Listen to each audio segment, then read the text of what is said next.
नोरमा group, जो सोचता है वो करता है। आपके अपने सपनों का आशियाना। चुनावी साल है और चुनावी साल में जब जब नीतीश कुमार कोई मीटिंग बुलाते हैं, कोई बैठक बुलाते हैं, तो निश्चित रूप से चर्चा का विषय बन जाता है। आज भी नीतीश कुमार ने अचानक से बैठक बुलाई है और आज की बैठक में नीतीश कुमार क्या फैसला करने वाले हैं, इसकी अभी तक विशेष जानकारी नहीं मिली है। लेकिन जो सूत्रों से जानकारी मिल रही है, उसमें नीतीश कुमार ने अचानक से बुलाई गई इस बैठक में सभी मंत्रियों को बुला लिया है। इसके लिए आपको बता दें कि शेड्यूल भी तय किया गया है और 12 बजे के आसपास प्रेस को भी बुला लिया गया है। मुख्य सचिवालय के कैबिनेट हॉल में आज मुख्यमंत्री नीतीश कुमार बैठक बुलाए हैं और इस बैठक में कई महत्वपूर्ण बातों को कहा जा रहा है कि वो फैसला करेंगे और अपने कैबिनेट से उस पर मुहर लगवाएंगे। आपको बता दें कि पिछले सप्ताह हुई बैठक में नीतीश कुमार ने 16 एजेंडों पर मुहर लगाई थी और इसके साथ साथ सरकार के अधीन सरकारी नौकरी हेतु सभी परीक्षाओं जैसे बिहार लोक सेवा आयोग, बिहार कर्मचारी चयन आयोग, बिहार तकनीकी सेवा आयोग, बिहार पुलिस अवर सेवा आयोग, केंद्रीय सिपाही चयन परिषद आदि जितने भी परीक्षाएं उसमें आवेदन शुल्क में भारी कमी दी गई थी और इन सभी परीक्षाओं में जो स्वीकृति मिली थी उसके हिसाब से शुल्क मात्र 100 रुपये और मुख्य परीक्षा को फ्री कर दिया गया था। ये मुख्यमंत्री नीतीश कुमार की एक महती योजना थी और चुनाव से पहले एक बड़ा फैसला माना जा रहा था। इसके अलावा और भी कई बातें मुख्यमंत्री नीतीश कुमार ने इस कैबिनेट की बैठक में फैसला कराया था।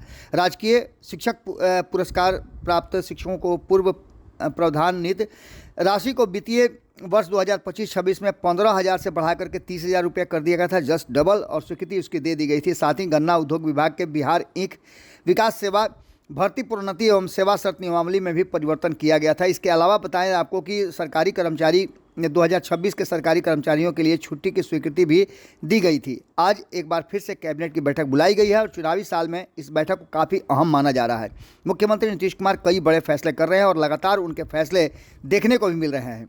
इसके अलावा आपको बता दें कि 25-26 के लिए 20 बाजार प्रांगण में राष्ट्रीय कृषि बाजार DPR बेस्ट स्कीम के अंतर्गत वन टाइम ग्रांट के रूप में 6 करोड़ रुपए व्यय करने की स्वीकृति भी दी गई थी। इसके साथ साथ बिहार में महिला स्वास्थ्य कार्यकर्ता संवर्ग नियमावली 2025 में भी स्वीकृति दी गई थी। आज की बैठक को काफ़ी अहम बताया जा रहा है और इस बैठक में आपको बता दें कि क्या कुछ होने वाला है, इसको लेकर के अब चर्चाएं शुरू हो गई हैं। नीतीश कुमार की इस कैबिनेट बैठक को लेकर के चर्चाएं तो कई तरह की चल रही हैं। आपको याद होगा कि एक बार ऐसे ही 2022 में कैबिनेट की बैठक नीतीश कुमार ने बुलाई थी, तो क्या हुआ था, और उसके साथ साथ 2023 भी आपको याद होगा कि 2023 में भी नीतीश कुमार ने कैबिनेट बैठक बुलाई थी। उसके बाद से सरकार ही बदल गई थी। जानकारी के मुताबिक बिहार के मुख्यमंत्री नीतीश कुमार ने 26 तारीख को कैबिनेट की बैठक बुलाई गई है।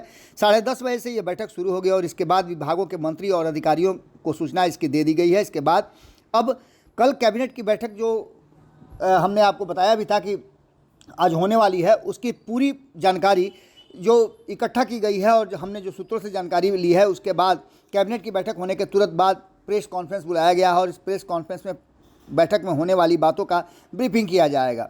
मुख्यमंत्री नीतीश कुमार इस बैठक में शिक्षा, स्वास्थ्य और रोजगार के मुद्दों को लेकर के कुछ बड़े निर्णय करने वाले हैं। यह बैठक इस वजह से भी अधिक महत्वपूर्ण हो जाती है क्योंकि अगले कुछ महीने में विधानसभा के चुनाव होने हैं। इसको देखते हुए कई फैसले नीतीश कुमार के अहम फैसले माने जा रहे हैं, जिसमें कई निर्णय उन्होंने किए हैं जिस पर मुहर भी लगानी है।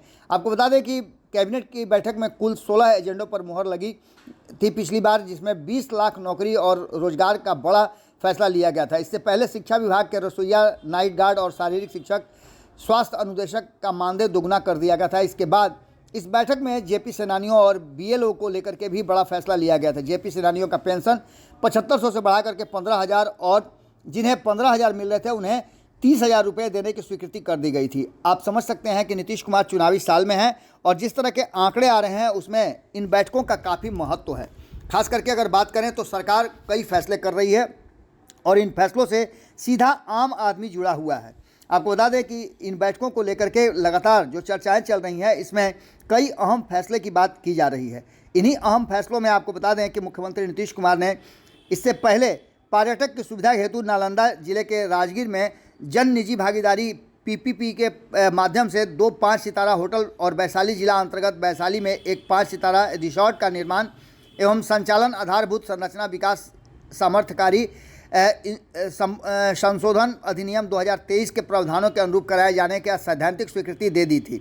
इसके साथ साथ हमने आपको बताया ही कि और कई फैसले उन्होंने लिए थे। सरकारी कर्मियों की छुट्टी को लेकर के भी स्वीकृति दी गई थी। तो कैबिनेट की बैठक में आज के जो फैसले होने वाले हैं, आज जो बातें होने वाली है, उसको लेकर के भी हमारी नज़र बनी हुई है। कहा तो ये जा रहा है कि नीतीश कुमार आज भी लगभग 20 एजेंडों पर मुहर लगा सकते हैं और इन एजेंडों पर मुहर लगने से उसका सीधा सीधा संबंध जो है वो आम लोगों से जुड़ा हुआ होगा। आपको बता दें कि मुख्यमंत्री नीतीश कुमार लगातार भ्रमण भी कर रहे हैं और कई तरह की योजनाएं उन्होंने, जब वो यात्रा कर रहे थे उस यात्रा के दौरान भी उन्होंने कई वादे किए थे, कई तरह के फैसले लिए थे। अब देखना दिलचस्प ये होगा कि आज की बैठक में क्या कुछ निकल के आता है। नीतीश कुमार का मूड ठीक रहा तो सब कुछ ठीक ठाक है, अगर नीतीश कुमार का मूड कहीं ठीक नहीं रहा तो फैसले आप जानते हैं कि किस तरह के किए जा सकते हैं। लेकिन चुनावी साल है और चुनावी साल में जबकि चुनाव में 2-2.5 महीने बचे हुए हैं, आचार संहिता अगले महीने के किसी भी डेट में 15 तारीख के बाद लग सकता है। ऐसी स्थिति में नीतीश कुमार के इस बैठक को काफ़ी अहम माना जा रहा है। हमारी नज़र पूरी तरह से नीतीश कुमार के इस कैबिनेट बैठक पर बनी हुई है। कैबिनेट से जो भी फैसला होगा हम आपको तुरंत सुनाएंगे, तुरंत बताएंगे। प्रेस कॉन्फ्रेंस में हमारी टीम जो जो बातें होंगी वो आप तक पहुंचाएगी। लेकिन देखना दिलचस्प ये होगा कि आज नीतीश कुमार 2 दिन पहले उनकी तबीयत थोड़ी ख़राब हुई थी, नासाज हुई थी, लेकिन उसके बाद वो फिर से काम पर लौट गए हैं। आज की बैठक में क्या फैसला लेते हैं और इसके क्या व्यापक असर होते हैं, इस पर हमारी नज़र बनी हुई है। जुड़े रहिए भारत लाइव के साथ। बहुत बहुत धन्यवाद। आपके सपनों को हमने सजाया है, ई होम्स पैनोरामा को हमने बनाया है। ई होम्स मेरा एक सपना था जिस पे मैं पिछले 4 साल से काम कर रहा था। हमने जो बनाया है वो सबने है माना। ई होम्स पैनोरामा में हो आपका भी आशियाना।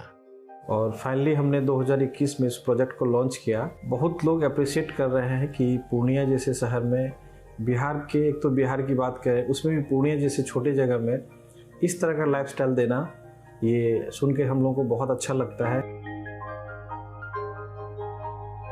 ई होम्स में हमने कुछ और भी किया है, जैसे हम जिस जगह में रह रहे हैं हमारे फैमिली सिक्योर हो, उनको सिक्योरिटी का ध्यान में रखा है। आपकी सुविधा और सुरक्षा आपके लिए खास है, ये आपका विश्वास है। इसमें आर्टिफिशियल इंटेलिजेंस का 7 लेयर सिक्योरिटी का हमने इस्तेमाल किया है। लस ग्रीन कैंपस को बनाया है। यदि हमारा बाउंड्री वाल है तो वो वर्टिकल गार्डन है। ये जितनी भी फैसिलिटी होता है एक इंटरनेशनल टाउनशिप में, ई होम्स है, ये हम लोग विश्वास नहीं कर पा रहे हैं। जो भी हमारे मित्र दोस्त या जो भी हमारे बाहर के बाहर आते हैं तो हम लोगों को बहुत अच्छा सुनने को मिलता है और बहुत अच्छा क्रेडिट मिल रहा है। वो सारा हमने सिर्फ एक बिल्डिंग नहीं बनाया, हमें एक बहुत अच्छा लाइफस्टाइल दिया ई होम्स में, और मेरा एक सपना था जिसको मैं आज फुलफिल होते हुए देख रहा हूँ। ये आपका आवास है। ई होम्स पैनोरामा में अब आपका निवास है। E homes panorama, luxurious lifestyle redefined. Panorama group, जो सोचता है वो करता है। अगर ये वीडियो पसंद आई और वह बिहार के राजनीति और बिहारियत से सरोकार रखेनी तो सब्सक्राइब बटन दबा के चैनल के सब्सक्राइब कर ली। ओजे एगो घंटी बा, ओकरा बटन दबा देला से कुल सटीक और मारक खबर रुआ मुफ्त में मिल जाई। अगर रुआ पत्रकारिता के हमनी के नया प्रयोग में सहयोग कर चाहतानी तो ज्वाइन बटन दबा दी। पेटीएम नंबर नोट कर ली